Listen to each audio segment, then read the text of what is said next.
Halloween a little less than a week away, the pumpkins will be carved. But hand surgeons see carving injuries way too often this time of year. And as Barbara Morse tells us, a recent study actually tracks that. Identified about 20,000 that showed up over 9 years. So it's a pretty common thing. 90% of those happened in the last 2 weeks of October.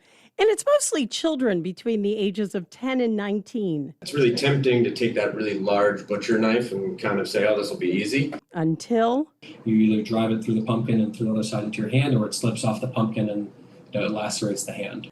Doctors Christopher Gott and Joseph Gill are hand surgeons at University Orthopedics. First off, if your child is under the age of 10, you do the carving, or better yet, paint the pumpkin.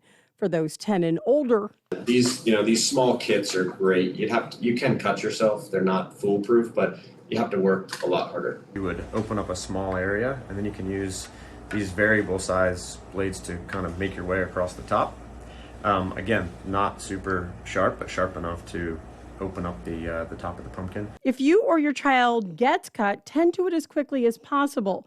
Check for numbness or persistent bleeding. Bleeding happens, the nerve is right next to the vessel. So a lot of times in the young kids, you can't necessarily, they won't tell you they're numb because it'll just be one part of a finger they won't necessarily be feeling for. Anything that kind of persistently gaps open is something that would be worrisome, just for risk of infection, and making sure that people have appropriate tetanus boosters and things like that depending on their age.